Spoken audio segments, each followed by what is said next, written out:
మనందరికీ తెలుసు కదా, ఈ కూడికల ప్రాముఖ్య ఉద్దేశం ఏంటంటే పరిశుద్ధాత్మ దేవుని ప్రసన్నతను పొందడం. రెండోది పరిశుద్ధాత్మ దేవుని గురించిన సమాచారాన్ని, అంటే వాక్యానుభవంగా కొన్ని విషయాలను ధ్యానం చేస్తుంది.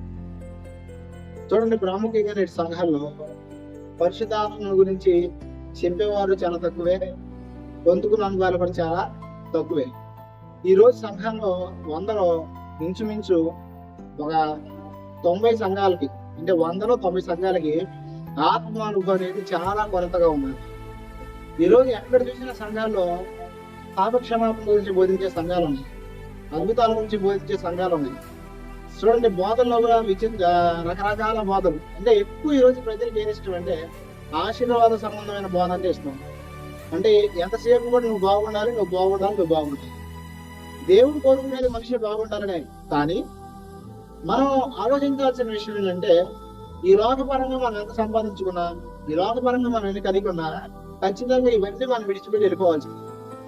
ఇప్పుడు నేను మీకు బాగోలేదు, ప్రార్థన చేసాల్సి వస్తుంది, వచ్చింది. మరలా జీవితంలో రాదు రాదా? రావచ్చుగా రాదా? ఖచ్చితంగా వస్తుంది. సరే, ఇప్పుడు మీరు పేదోడు, డబ్బు వచ్చింది, ప్రార్థన చేసినప్పుడు మరలా ఆర్థిక సంబంధమైన సమస్యలు వస్తాయి రావా? ఖచ్చితంగా వస్తాయి. సరే, ఇప్పుడు చచ్చిపోయినాడు వచ్చాడు, ప్రార్థన చేశాడు, లేపాము. చచ్చిపోయి లేచాడు, మరి చావడాడు, ఖచ్చితంగా చచ్చిపోతాడు. అయితే ఈ లోక సంబంధమైన వాటి కోసమైనా సరే మనం యేసయ్యను కనుక వెంబడిస్తే మనకు దొరకవచ్చు. దొరికితే అది మనకు కొంతకాలం వరకే ఉపయోగం. ఏం ఉపయోగం? ఎంతవరకు ఉపయోగం? చాలా కొంతకాలం వరకు ఉపయోగం. కానీ వాక్యంలో, పరిశుద్ధాత్మలో కనుక మనం ఎదిగితే, పరిశుద్ధాత్మ శక్తిని కనుక మనం పొందితే నిత్య జీవాన్ని స్వతంత్రించుకుంటాం. ఖచ్చితంగా గుర్తుపెట్టుకోండి. ఈ రోజు చాలా మంది అనుకుంటారు, మందిరానికి వెళ్ళేసి బుధవారం కూడా శుక్రవారం కూడా దండం పెట్టేసుకుని వచ్చేసి సరిపోతాను గ్రామంలో బతికేస్తారు చాలా మంది. పరిశుద్ధాత్మ అనుభవం నీకు లేకుండా నువ్వు పరలోకం ప్రవేశించవు. బాగా గుర్తుపెట్టుకోండి.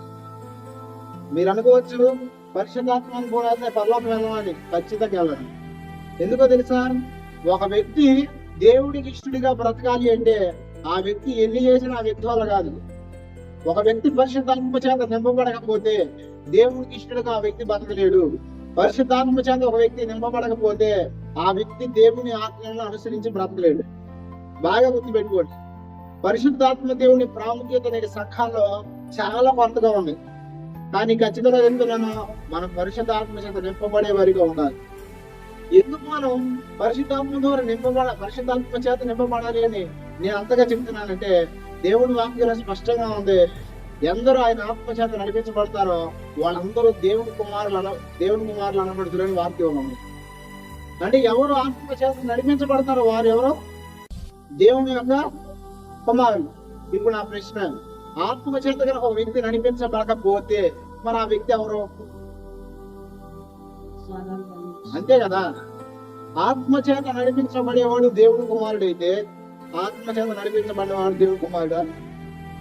అసలు పరిశుద్ధాత్మ గురించి వినకపోతే, పరిశుద్ధాత్మనే పొందకపోతే, పరిశుద్ధాత్మ గురించి అనుభవం జ్ఞానం మనలో లేకపోతే ఇక నువ్వు సంవత్సరాలు చేసిన భక్తి ఎవరికి ప్రయోజనం? భక్తి గర్వంలో బతికేయచ్చు, నేను అంత కానికి ఎంతనే, అంత ఉపాసాలు ఉంటాను, అంత ఇది చేస్తున్నానని.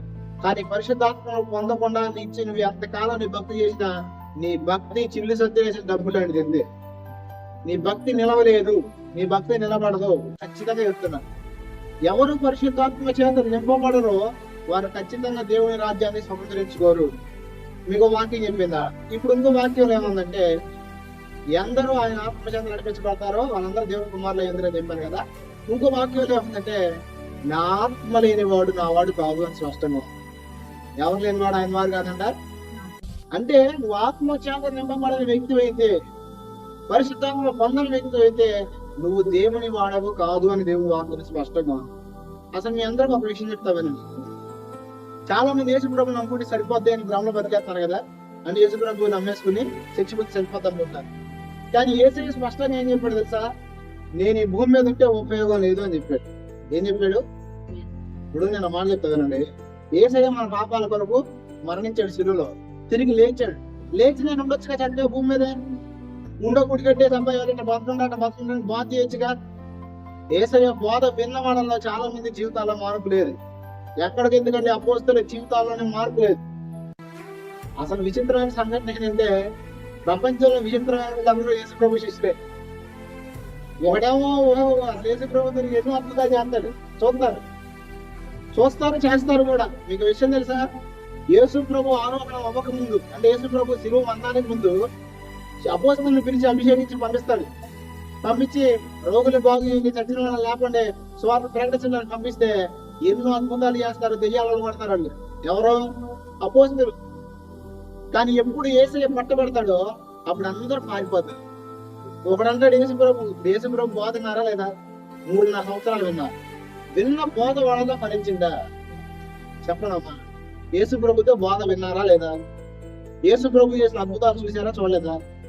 అసలు విచిత్రమైన సంఘటన ఏంటంటే అన్ని అద్భుతాలు చూసి ఆయన బోధ విని ఆయనతో తిరిగి ఆయనతో అనుభవాలు పంచుకుని కూడా వాళ్ళలో ఉన్న విశ్వాసం అనేది చాలా డీప్ గా లేదు, చాలా డల్ గా ఉంది. అది తోమ గారి విచిత్రం ఏంటంటే యేసు ప్రభు బతికేరా బాబు అని మాట చెప్తే వచ్చి, అబ్బే యేసు ప్రభు బతికున్నట్లే, మీరేదో భ్రమపడంటారు.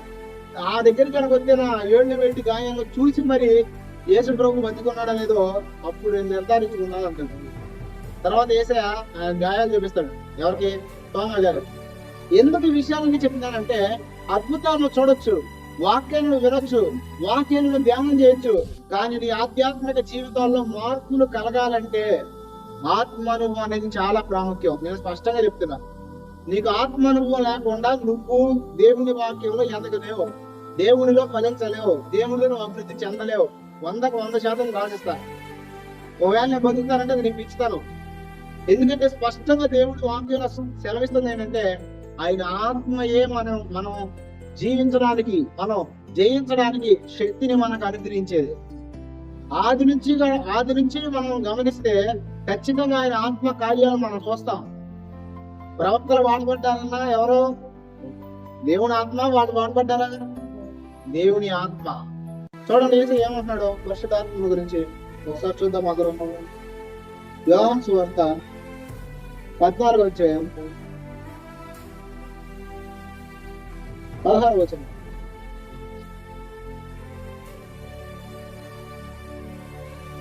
నేను తండ్రిని వేడుకొందును, మీ యొద్ద ఎల్లప్పుడూ మీరు ఆత్మకర్తను అనగా సత్య స్వరూపులకు ఆత్మను మీకు అనుగ్రహించు. ఏమనుగ్రహించును? ఆయన యేసయ్య అన్నాడు, నేను తండ్రిని వేడుకుంటాను, ఆయన ఎల్లప్పుడూ, చదవండి, ఎల్లప్పుడూ ఆయన మరి ఒక ఆదరణకర్తను అనగా ఆత్మను మీకు ఏం చేస్తాడు? అనుగ్రహిస్తాను అంటాడు. చూడండి స్పష్టంగా చెప్తున్నాడు, ఆయన ఆదరణకర్తను మీకు అనుగ్రహిస్తాడు. ఎవరో? తండ్రి. ఎప్పుడు? యేసయ్య తండ్రికి మొరపెట్టినప్పుడు. ఖచ్చితంగా మన జీవితాల్లో పరిశుద్ధాత్మ దేవుని యొక్క ప్రాముఖ్యతను మనం గమనించాలి. యేసయ్య శిష్యుడికి పరిశుద్ధాత్మ గురించి చెప్తున్నాడంటే ఈరోజు సంఘాల్లో మరి నువ్వు పరిశుద్ధాత్మ గురించి వింటున్నావా? అసలు పరిశుద్ధాత్మ గురించి చెప్పేవాడు ఉంటారు వినడానికి.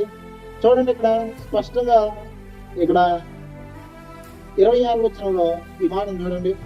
ఆదరణకర్త అనగా తండ్రి సమస్తము మీకు బోధించి నేను మీతో చెప్పిన సంగతులన్నిటినీ మీకు జ్ఞాపకము చేయను. చూడండి, శాంతి మీకు అనుగ్రహించి ఆయన ఏం చేస్తాడంటే సమస్తము మీకు బోధించి. చూడండి ఏముంది స్పష్టంగా, ఆదరణకర్త అనగా తండ్రి నామమును పంపము పరిశుద్ధాత్మ సమస్తమును మీకు బోధించి. చూడండి, పరిశుద్ధాత్మ దేవుడు ఒక వ్యక్తిలోకి వస్తే పరిశుద్ధాత్మ దేవుడు చేసే పని ఏంటో తెలుసా? ఆయన మీకు బోధిస్తాడు. ఏం చేస్తాడు? ఒకసారి చెప్పండి. ఆయన నాకు బోధిస్తాడు. బోధించడం అంటే ఏంటంటే ప్రతి పరిస్థితుల్లో కూడా ఎలా వెళ్ళాలో, ఎలా వెళ్ళకూడదో ఆయన నీకు చెప్తాడు. నీలో పరిశుద్ధాత్ముడు ఉంటే ఖచ్చితంగా నువ్వు వాక్యానుసారమైన జీవితాన్ని జీవించడానికి ఆయన నీ జీవితంలో నీకు మార్గాన్ని చూపిస్తాడు. ఏం చూపిస్తాడు? చాలా మంది జీవితాల్లో పనికిమాల పనులన్నీ చేయడానికి కారణం ఏంటి తెలుసా? ఏ మార్గం ఎంచుకోవాలో అర్థం కాదు. కొంతమందికి జీవితం మీద విరక్తి కలిగిపోతూ ఉంటది, జీవితంలో మార్గాలన్నీ మూసుకుపోతూ ఉంటాయి, అసలు ఏం చేయాలో తెలియదు. ఆ టైంలో ఏమనుకుంటుంది? చచ్చిపోతే బాగుండే, ఇక నా జీవితం ముగిచ్చేసుకుంటా. ఒక విషయం అసలు విచిత్రమైన సంఘటన ఏంటంటే వెనకాల వాళ్ళ కానీ ముందు వాళ్ళ కానీ లేదా కుటుంబ సభ్యులు కానీ ఎవరిని పట్టించుకునే పని లేదు కొంతమంది. ఒకసారి మన తెనాల్లో ఒక హాస్పిటల్కి వెళ్తే ఒక ప్రార్థన చేయడానికి ఒక ఒక ఒక ఆవిడ దగ్గర తీసుకెళ్ళారు. ఆవిడ బాలింది అన్నమాట. పిల్లోడు ఎంతో నెలల పిల్లోడే, చిన్నపిల్లోడే కదా. ఆ అమ్మాయి ఎవరు గుర్తులేదు కానీ ఆ అమ్మాయి చాలా చిన్న వయసే సూసైడ్ చేసుకుందంట.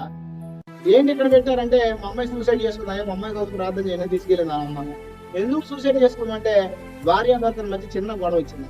ఏ గొడవ వచ్చిందంట? ఇప్పుడు విచిత్రమైన విషయం ఏంటంటే ఆ మనసు ఆమెకు బోధించింది. ఏమని బోధించింది?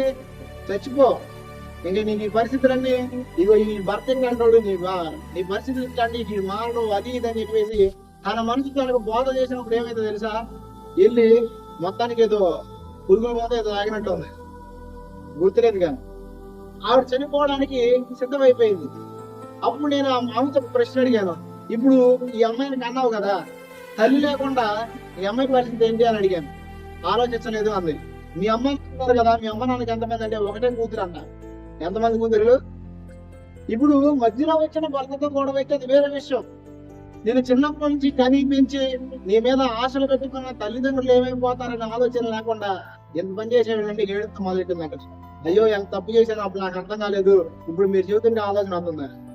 ఎందుకు ఈ విషయం చెప్తానంటే మనకి బోధించే వాళ్ళు లేనప్పుడు, మనకి చెప్పేవాళ్ళు లేనప్పుడు ఏ మార్గం వెళ్ళాలో తెలియక పనికి మార్గాలన్నీ మనం ఎంచుకున్నాం.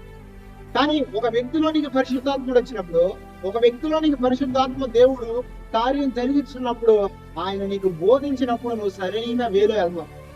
ఈరోజు ఎంత విచిత్రం అంటే పనికి మాల చెత్త బోధనని తయారైన సంఘంలో ఒకడు అంటే పాపం చేయొచ్చంట, దేవుడు మనకు అనుగ్రహించేస్తాడంట, క్షమించేస్తాడంట. దేవుడు పాపం చేయడానికి లైసెన్స్ ఇచ్చాడా? కృప అన్నది నువ్వు పాపం చేసేసి వచ్చేసేసి నీ కృపతో ఇచ్చే అనడానికి కాదు. కృప ఉన్నది మన బలహీనతలో మనకి సహాయం చేయడానికి మాత్రమే.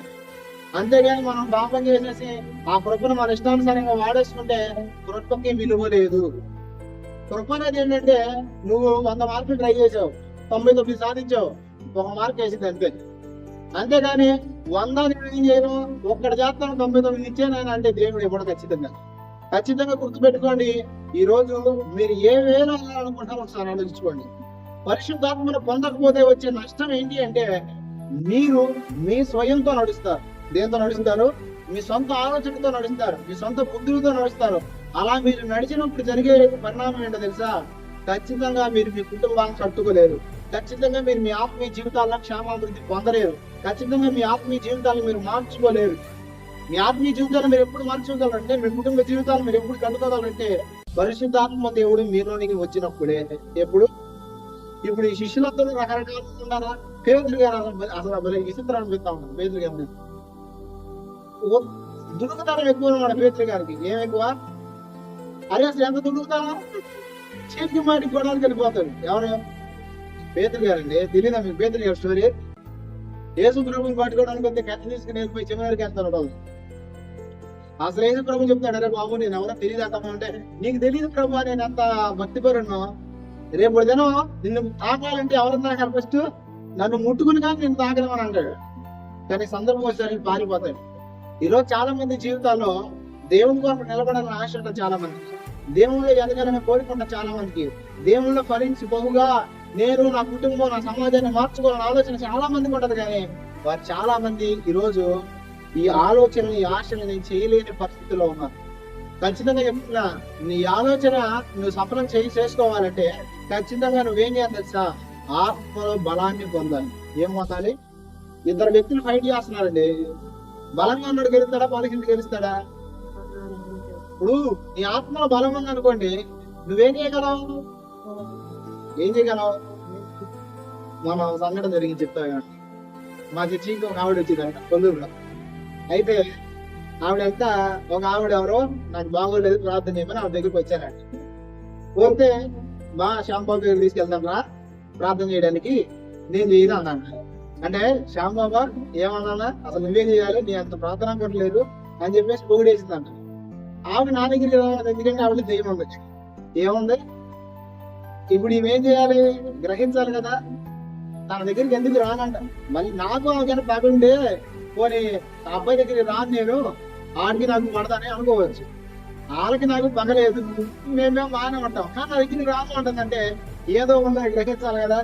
గ్రహించలేడు. ఈవిడ ఏం చేసిందంటే సరే ప్రార్థన చేస్తానని స్టైల్గా శ్యాంబాబు లేడు కదా నేనే శ్యాంబాబు అని చేసిందండి ఇంటి మీద చేసి ప్రార్థన చేసి ఏసు రాములు అది అని చెప్పేసి ఏదో ప్రార్థన చేసి నూనె ఎత్తి నూనె ప్రార్థన చేసి ఇచ్చి పంపించిందంట. ఇక అప్పటి నుంచి నిద్రపోతే ఒట్టంట, పిచ్చి పిచ్చి కళలంట, అసలు చాలా రకరకాలైన సమస్యలు అంట. అప్పుడు నా దగ్గరికి వచ్చి అయ్యా నేను తప్పు చేశాను అయ్యా నాకు ఇక్కడ జరిగిందని. అప్పుడు నాకు నవ్వు వచ్చింది. ప్రార్థన చెయ్యంతా అంటే ఏదైనా చెయ్యాలి ఖచ్చితంగా. పాస్టర్ గారి వల్ల అద్భుతాలు జరుగుతాయంటే నేను నమ్మను, ఒప్పుకోను కూడా ఖచ్చితంగా. మార్కు సువార్త 16:16 స్పష్టంగా ఏముందంటే నమ్మి బాప్తిసం పొందిన రక్షించబడను, నమ్మని వారికి శిక్ష విధించబడిన రాసి తర్వాత కింద వచ్చిన రాకాడు నమ్మిన వారి వాళ్ళని సూచక్రియలు జరుగుతాయి అంటాడు. దేని వల్ల జరుగుతుంది అంటాడు? ఏం జరుగుతాయి అంటాడు? చేతులు వచ్చినప్పుడు నా నామాన రోగులు స్వస్థత పొందుతారు అంటాడు. ఖచ్చితంగా నేను మీ అందరికీ చెబుతున్నాను ఏంటో తెలుసా, మీరు స్వస్థతల కొరకు అద్భుతాల కోసం నా దగ్గర రావాల్సిన పని లేదు. మీ దగ్గర విశ్వాసం ఉంటే, మీరు విశ్వాసంలో స్థిరులు అయితే దేవుడు మీతోనే అద్భుతాలు చేయిస్తాడు, ఖచ్చితంగా జరిగిస్తాడు అంతే. మా అమ్మ ప్రార్థన చేసినప్పుడు కూడా దేవుడు ఎన్నో కార్యం చేశాడు. ఎవరు ప్రార్థన చేసినప్పుడు అతని నాలో శక్తి ఉంది నాలో శక్తి ఉందని కాదు, శక్తి దేవుడిలో ఉంది. ఎవరిలో ఉంది? నువ్వు చూపించాల్సిన విశ్వాసం. విశ్వాసం అనే తాళం చేయి నీలో ఉంటే అద్భుతాలు అనేవి నువ్వు ఖచ్చితంగా సొంతం చేసుకున్నావు. అయితే ఇప్పుడు నేను చేసేది ప్రార్థనేనా? నేను చేసేది ప్రార్థనే కదా, ఆవిడ చేసేది ప్రార్థనేగా. తేడా ఎక్కడ వచ్చింది? తేడా ఎక్కడ వచ్చింది? నేను చేసేది దేవుడికి, ఆవిడ చేసేది దేవుడికి. కానీ నేను ప్రార్థన చేస్తే దెయ్యాలు పోవడానికి, మొత్తం ప్రార్థన చేస్తే ఆవిడ దెయ్యం పడటానికి కారణం ఏంటి? కారణం ఏంటి చెప్పనా? ఆత్మ బలం కారణం. ఏ కారణం? వాళ్ళు ఆత్మలో బలం పొందకుండా ఒక ఆత్మను జయించాలి అంటే మన వల్ల కాదు. ఆత్మలో మనం బలం పొందితేనే ఖచ్చితంగా మనం ఏం చేయగలం తెలుసా? పోరాడి జయించగలం. ఒక బలవంతుడు ఒక బలహీనుడిని ఎలా ఓడిస్తాడో అలాగే ఈ లోకంలో అపవాది బలవంతుడు, ఆడు బలహీనుడు కాదు. చాలా మంది పాస్టర్లు తొందరకొట్టి మీసాలు మీదేసి సైతాన్ని నానా చూసుకుందాం అది ఇది డైరెక్ట్ చేస్తారు బాగా. కానీ ఆడంతే మాత్రం అంత శ్రీను, ఆడేమంతా చావు తెచ్చినట్టు కాదు, ఆడు బలవంతుడే, ఆడికి బలం ఉంది. ఆ బలాన్ని ఆ సిలువులో ఏం చేసాడు తెలుసా? చేత కొట్టాడు ఆడు దానిలోనే. ఖచ్చితంగా చెప్తున్నాను, వాడి బలం పైన మనకు అధికారం ఉంది. ఏముంది? శత్రు బలవంతుల మీద నీకు అధికారాన్ని అనుగ్రహించాలని దేవుడు చెప్పాడా చెప్పలేదా? అసలు ఇవన్నీ మన జీవితాలు మనం పొందాలంటే మెయిన్ మనకు కావాల్సింది తెలుసా? పరిశుద్ధాత్మ శక్తి కావాలి. ఏ శక్తి కావాలి? ఖచ్చితంగా ఒక వ్యక్తికి పరిశుద్ధాత్మ అనుభవం రాకపోతే, పరిశుద్ధాత్మ చేత నింపబడకపోతే ఆ వ్యక్తికి ఆత్మలో బలం రాదు. ఖచ్చితంగా గుర్తుపెట్టుకోండి. మీరు చేసే ప్రార్థనకి బలం రావాలి అంటే మీరు పరిశుద్ధాత్మ చేత నింపబడాలి. పరిశుద్ధాత్మ చేత నింపబడకపోతే మీకు బలం రాదు. ఎక్కడుంది బైబిల్లో? బైబిల్ అసలు ఏమన్నా ఉందా పరిశుద్ధాత్మ ఉంది బలం వచ్చిందని? ఉందా? మీరు ఎప్పుడన్నా చదివారా? చూడండి, మీకు చూపిస్తాను. అపోస్తలుల కార్యాలు 1:8 వచ్చి, అపోస్తలుల కార్యాలు 1:8 వచ్చి. నాకు ఈ వచ్చిన చాలా నోటెడ్. బైబిల్ కాలేజీలో నాకు నేర్పించారు ఈ వచ్చిన. ఇప్పటిదాకా నేను దాన్ని కంఠస్థం పెట్టుకున్నాను. అయినా పరిశుద్ధాత్మ మీ మీదికి వచ్చినప్పుడు మీరు శక్తి పొందుతారు. చూడండి, మీరేం పొందుతారు? శక్తి పొందుతారు. మీరు చూడండి, ఖచ్చితంగా ఎప్పుడు పరిశుద్ధాత్ముడు మీ మీదకి వస్తాడో అప్పుడు ఖచ్చితంగా మీరేం పొందుతారంటే శక్తిని పొందుతారు. అంటే ఇప్పుడు పరిశుద్ధాత్ముడు పొందకపోతే, మీరు పరిశుద్ధాత్ముడు మీ మీదకి రాకపోతే మీరేం పొందలేరు? చెప్పండి, ఏం పొందలేరు? శక్తిని పొందలేరు. ఇప్పుడు నా ప్రశ్న, ఎంతమందికి ఆత్మానుభవం ఉంది? ఎంతమందికి ఆత్మానుభవం ఉంది? ఉందా లేదా? పరిశీలన చేసుకో. సరే, అసలు ఆత్మానుభవం అంటే ఏంటి? ఎవరికైనా అసలు ప్రశ్న వచ్చిందా? ఆత్మానుభవం అంటే అసలు ఏంటి? ఆత్మానుభవం అంటే సింపుల్ గా ఏమీ లేదు, దేవుని ఆత్మతో మనం నింపబడడం. అంటే పరిశుద్ధాత్ముడు మనలోనికి రావడం. ఎక్కడికి రావడం? పరిశుద్ధాత్మ దేవుడు కార్యం చేయకుండా ఎవరు మార్చి పొందలేదు.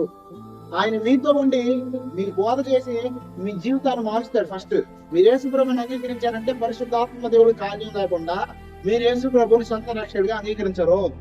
మీరు ఫస్ట్ యేసుప్రభుని నమ్ముతున్నప్పుడే ఆయన కార్యం మీలో మొదలైంది.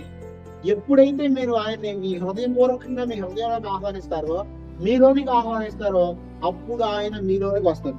ఎక్కడికి వస్తాడు? ఖచ్చితంగా గుర్తుపెట్టుకోండి, ఆయన అడుగు వారి ప్రతి వారికి పరిశుద్ధాత్మను నిత్యము ఇస్తానని దేవుడు వాగ్దానం చేశాడు. లోకాసు వార్త మాటతో చూడండి ఒకసారి. లోకాసు వార్త 12వ అధ్యాయం అనుకుంటా, ఒకసారి చూడండి.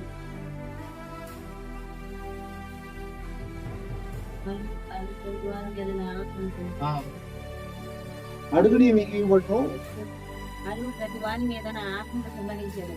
అడుగు ప్రతి వారి మీద నా ఆత్మను కుమ్మరించెను. నా ఆత్మను కుమ్మరించారు. ఎక్కడది? 11వ అధ్యాయం 13వ వచనం, పేజ్ నెంబర్ 63.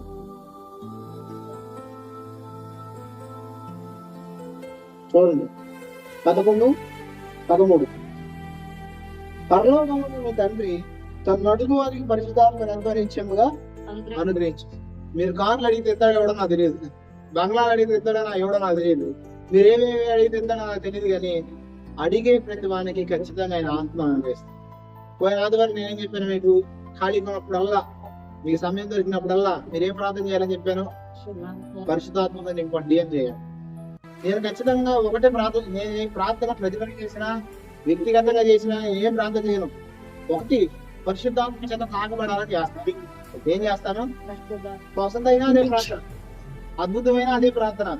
చాలా మందికి రోగాలు పోయినాయా లేదా? అది నా గొప్పతనం కాదు, పరిశుద్ధాత్మ దేవుడు ఆయన ప్రభావంతో తాకాడు కాబట్టి. కొంతమంది ప్రార్థన చేస్తున్నారు, పడిపోతున్నారు. కొంతమంది ఏమనుకుంటారండి, వాళ్ళకి ఏదో పట్టింది అనుకుంటారు. ఏదో బట్టి పడిపోరు. మీరు అటంటే ఒక మాట చెప్తానండి. నేను మొన్న ఒక మీటింగ్కి వెళ్ళాను, మా పాస్టర్ గారు ఆరాధన జరుగుతుంది. ఆరాధన చేస్తున్నప్పుడు ఇదిగో దేవుని శక్తి మిమ్మల్ని తాకుతుందన్నాడు. అనగానే నేను పడిపోయేవాడిని అనమాట. జస్ట్ అలా ఒక కర్ర పట్టుకున్నట్టు నుంచున్నా, అంతే. ఒక పిల్లలు ఉంది, పిల్లలు పట్టుకున్నట్టు నుంచున్నా. నేను జస్ట్ అలా పడిపోయేవాడిని కిందకి. ఎప్పుడు ఆరాధన చేస్తున్నాము అంటే నాకు అలా పట్టిందనే. దేవుని శక్తి ఎప్పుడైతే ఒక వ్యక్తి పైకి దిగి వస్తుందో అప్పుడు ఏమైందంటే ఆ మనిషిలోనికి ఆ శక్తి ప్రవేశించినప్పుడు ఆ మనిషి స్లో కోల్పోతాడు. తనను మళ్ళా నూతనపరచడానికి, తనను మళ్ళా రిఫ్రెష్ చేయడానికి దేవుడు అలా తాగినప్పుడు కొంతమంది పడిపోతారు. కొంతమందికి తెలియక పనికి మాల మాగుడంతా వాగుతూ ఉంటారు. ఖచ్చితంగా చెప్తున్నానంటే అక్కడ పడిపోయిన వాళ్ళు దెయ్యాలు పొందాలి ఏముండవు. దెయ్యాలు పొందాలంటే వెంటనే బయటకు వస్తాయి, మాట్లాడతారు. అర్థమైందా? కాబట్టి చాలా మందికి ఈ పరిశుద్ధాత్మ గురించిన అవగాహన లేకపోగా దూషించే వాళ్ళు ఎక్కువైపోయారు ఈ మధ్య. మనకి ఎందుకండి, ఇప్పుడు తెలియని విషయం తెలుసుకోవాలి కదా. ఒకడు గుర్తుపెట్టుకోండి, ప్రపంచంలో మనకు తెలియని విషయాలు ఒకటి ఉన్నాయి. ఈ విషయాన్ని గ్రహించినడే ధన్యుడు. ఎందుకంటే ఈ విషయాన్ని ఎవడు గ్రహిస్తాడో వాడి జీవితంలో ఎదుగుతాడు, వాడి జీవితంలో నేర్చుకుంటాడు, వాడు పై స్థాయికి వెళ్తాడు. అంతేగాని మనకు తెలియని విషయం ప్రపంచం ఏమీ లేవు, నాకు అన్ని తెలిసిపోయినాయంటే నీ అంత అజ్ఞాని, పిచ్చోడు, ఎర్రుడు ప్రపంచం కూడా నాకు తెలియదు.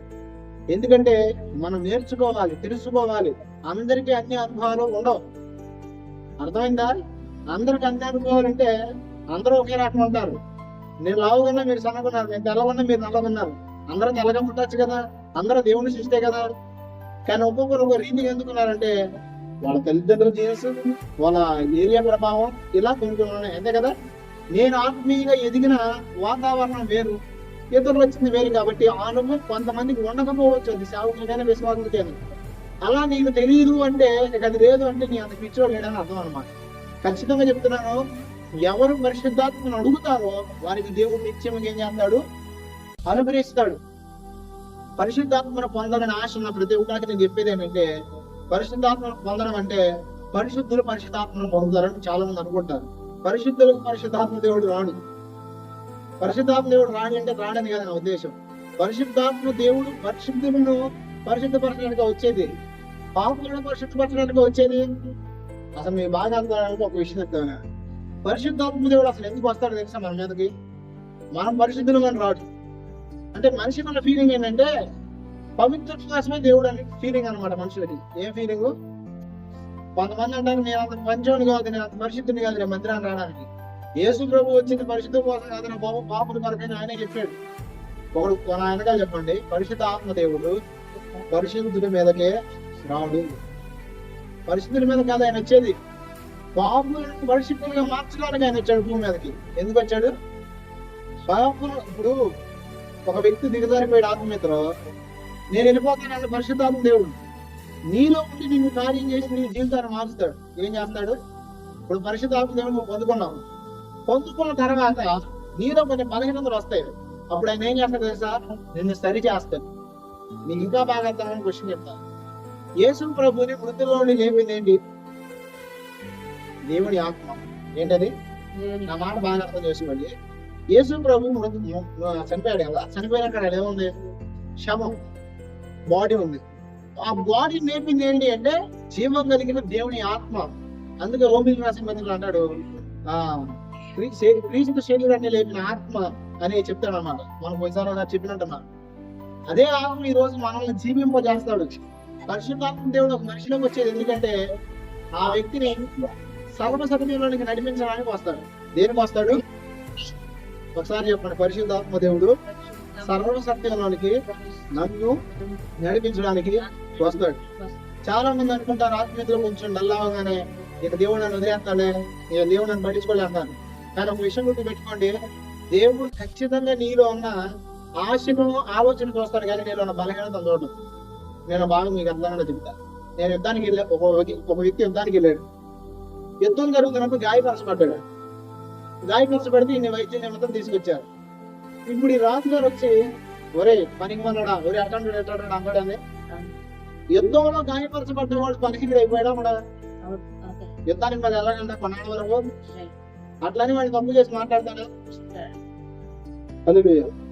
ఆత్మీయతను మనం తగ్గినప్పుడు చాలా సార్లు మనం ఏమనిపిస్తుంటే ఇక దేవుడు నన్ను వదిలేస్తాడేమో అనిపించేది. కానీ గుర్తు పెట్టుకోండి, గాయపరచబడ్డావు నువ్వు పరిస్థితులను బట్టి, సమయాన్ని బట్టి, లేదా కొన్ని నీ జీవితం ఎదుర్కొన్న సంఘటనలను బట్టి. ఆ గాయాన్ని కట్టేవాడు కానీ దేవుడు నీకు దోషేసేవాడు కాదు. నువ్వు జీవితంలో మార్పు చెందడానికి దేవుడు నీకు అవకాశాలు ఇస్తానే ఉన్నాడు. ఆయన ఆత్మ ఎప్పుడు నీలోకి వస్తాడో, పరిశుద్ధాత్ముడు ఎప్పుడు నీలోకి వస్తాడో అప్పుడు నువ్వేం చేయగలవు తెలుసా? బలాన్ని పొందుకుంటావు, శక్తిని పొందుకుంటావు. ఎందుకో తెలుసా? శక్తి లోకాన్ని జయించడానికి. ఎందుకో తెలుసా? శక్తి అపవాదిని జయించడానికి. వాడు గుర్తుపెట్టుకోవడం, ఒక మనిషికి ఎన్నో రకాలైన శోధనలు ఉంటాయి. ప్రాముఖ్యంగా 3 రకాలైన శోధనలు చెప్తానండి. ఒకటి, తన శరీరమే తనకు శోధన కలిగేస్తాం. ఏం కలిగేస్తే నువ్వు మాట్లాడకూడదు అనుకుంటాం, మాట్లాడతావా లేదా? చూడకూడదు అనుకున్నాం, చూద్దామా లేదా? అనకూడదు అంటాం, అంటామా? ఆలోచించకూడదు అనుకుంటాం, ఆలోచించమా? మనం యుద్ధం చేసుకోవాల్సిన ఫస్ట్ మనం జయించాల్సింది ఏంటంటే పక్కింటో ఎదురింటోని కాదు, మనల్ని మనం జయించుకోవాలి ఫస్ట్. అంటే నీ వల్ల నీకు శోధన వచ్చింది ఫస్ట్. రెండోది తెలుసా? సమాజము పరిస్థితుల వల్ల వస్తుంది. దేని వల్ల వస్తుంది? ఒక్కోసారి అసలు విచిత్రం ఏంటంటే మన తిండి కూడా తిని మన బతుకు ఎవడో పనికి మనోడు వచ్చి వాగుతూ ఉంటాడు ఏదో అట్ట. ఎందుకంటే సమాజం. అందుకే కాంగ్రెస్ ఎట్టాలంట, కాంగ్రెస్ పైన ఉండదో బాట ఉండదో వాగుతుంది తప్ప. సరే, మూడోది అపవాది వల్ల నీకు శోధన వస్తుంది. ఎవరి వల్ల? వాడు ఏం చేస్తాడు తెలుసా? అసలు విచిత్రమైన సంగతి చెప్తాను నన్ను. కొంతమంది జరిగిపోయింది జ్ఞాపకం చేస్తా ఉంటాడు. ఇదిగో అది జరిగింది, ఇట్లా జరిగింది, నువ్వు అంటా, నువ్వు ఇట్టా, నువ్వు అట్టాంటోడు, నువ్వు ఇట్టంటోడు అని నిన్ను కృంగ తీస్తాడండి. నిన్ను కృంగ తీసే ఆలోచన నీకు కలుగుతున్నాయి అంటే, నువ్వు దిగజారిపోయే ఆలోచన నీకు కలుగుతున్నాయి అంటే గుర్తుపెట్టుకోండి, అది దేవుడు రేపట్లా, దెయ్యం రేపుతుంది. మీకు వచ్చే కళలైనా సరే మిమ్మల్ని బలహీనపరుస్తున్నాయి అంటే అది దెయ్యించే కళ కానీ దేవుడిచ్చే కళ కాదు. ఒకసారి చెప్పండి, నన్ను కృంగ తీసేది ఏదైనా దేవుడు చెప్పేది తప్ప దేవుడు చెప్పేది కాదు, అపవాది చెప్పేది తప్ప. చెప్పండి, దేవుడు చెప్పేది కాదు. దేవుడు నిన్ను బలపరచడానికి ప్రయత్నం చేస్తాడు తప్ప నేను కించపరచడం తోచేయడం చెప్తూ ఖచ్చితంగా చెప్తున్నాను. ఆయన ఆత్మను మనం పొందితే 3 విధాలైన శక్తి మనం అనుభవిస్తాం. శరీరాన్ని జయించగలుగుతాం, సమాజాన్ని జయించగలుగుతాం, ఖచ్చితంగా అపవాదిని జయించగలుగుతాం. ఎప్పుడు? పరిశుద్ధాత్మను పొందినప్పుడు. అలా పొందాలంటే మనం చేయాల్సిన ప్రాముఖ్యమైన విషయాలు 2. ఒకటి, అడగాలి, చెప్పడం ఒకటి. రెండోది ఏంటో తెలుసా? మనం ఆయన మాట వినాలి, ఆయనకు లోబడాలి. పరిశుద్ధాత్మ దేవునికి లోబడేవారంటే చాలా ఇష్టమైంది. ఎందుకో తెలుసా? మనం ఎంత లోబడతామో ఆయన మనలో అంత ఫలభరితంగా పనిచేస్తా ఉంటాడు. నువ్వు లోబడనంత కాలం దేవుని శక్తిని పొందలేదు. ఖచ్చితంగా సామీర్యంలో మాట ఉంది, ఆలకించుడి ఆత్మను మీ మీద కుమ్మరించదను అని. అంటే ఆలకించడం అంటే ఏంటి? వినే మనస్తత్వం నీలో ఉంటేనేగా ఆత్మ నీలో కుమ్మరించబడేది. వినేవాడే చెబుతారా, విన్నోడే చెబుతారా? ఆలకించుడి ఆత్మని మీ మీద కుమ్మరిస్తానంటే అర్థం ఏంటంటే ఖచ్చితంగా వినండి, వినేవాడి మీద ఆత్మని ఏం చేస్తాను? కుమ్మరిస్తానని దేవుడు చెప్తున్నాడు. ఖచ్చితంగా చెప్తున్నాను, మనం పరిశుద్ధాత్మ చేత నింపబడాలని దేవుడు కోరుకుంటున్నాడు. ఎందుకంటే ఖచ్చితంగా ఆత్మ అనుభవం లేకుండా మనం లోకాన్ని జయించడం, శరీరాన్ని జయించడం, అపవాదిని జయించడం. నువ్వు దేవుళ్ళు ఎదగాలంటే, దేవుని కొరకు ఒక గొప్ప మహా సైన్యంగా నిలబడి దేవునిలో ఒక సాధనంగా వాడబడాలంటే పరిశుద్ధాత్మ అనుభవం అనేది చాలా ప్రాముఖ్యం. అపోస్తలుల జీవితాల్లో వాళ్ళంత బలహీనలు అయినప్పటికీ యేసయ్య వారికి బాధ్యతలు అప్పగించడానికి కారణం ఏంటి తెలుసా? వారి మీద నమ్మకం కాదు, వారు పొందిన అభిషేకం మీద నమ్మకం. ఎందుకంటే ఆయన వేడుకున్నాడు తండ్రిని, ఆ తండ్రిని వేడుకున్నప్పుడు ఆదరణ కంటే పరిశుద్ధాత్మ దేవుడు దిగొచ్చాడు. పరిశుద్ధాత్మ దేవుడు ఎప్పుడైతే దిగొచ్చాడో అప్పుడు వాళ్ళ జీవితాలు మారిపోయినాయి. దేవుడు కొరకు నిలబడాలనుకున్న పేతురు నిలబడలేపాడు. కానీ ఎప్పుడైతే పరిశుద్ధాత్మ శక్తి చేత పేతురు నింపబడ్డాడో, ఎప్పుడు తోమా నింపబడ్డాడో, ఎప్పుడు అపోస్తలులు నింపబడ్డారో అప్పుడు ఏం జరిగిందో తెలుసా? దేవుని కొరకు బలమైన సాధనాలుగా వారు వాడబడ్డారు. మరి ఈ రోజు నా ప్రశ్న, దేవుని కొరకు సాధనంగా నిలబడాలనుకుంటున్నావా? ఏం నిలబడతాం, ఏం మాత్రం అయ్యా, ఈ బతుకు వదిలితే చాలు, ఏదో నా ప్రార్థనకు వచ్చి చక్కగా ఆదివారం చికెను, మిగతా రోజుల్లో మటనం తిని బతికి చాలని అనుకుంటే ఖచ్చితంగా నువ్వు చర్చికి రావడం కూడా అవసరం. ఎందుకంటే నువ్వు లోకాన్ని జయించకుండా, శరీరాన్ని జయించకుండా, సమాజాన్ని జయించకుండా, దేవుళ్ళు ఎడకుండా ఎంత బతుకు బతికితే ఏంటంటే ఉపయోగం? ఖచ్చితంగా ఉపయోగం లేదు. ఖచ్చితంగా ఎప్పుడు అపోస్తలులు నింపబడ్డారు అప్పుడు ఏమైందంటే వారు శక్తి పొందారు. ఇది ఎప్పుడు శక్తి పొందారు? వాళ్ళు నింపబడ్డారు. తర్వాత 1:8 రాష్ట్రం చూడండి, శక్తి పొందుతారు ఏం చేస్తారు వాళ్ళు? 1:8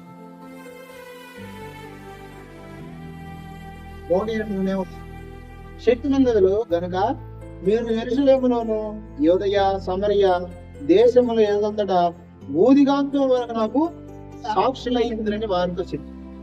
అంటే యేసయ్యకు సాక్షులుగా బ్రతకాలని భూమి మీద ఎలా బ్రతకాలి? అలా సాక్షులుగా బ్రతకాలి అంటే మనకు కావాల్సింది ఏంటి? పరిశుద్ధాత్మ శక్తి.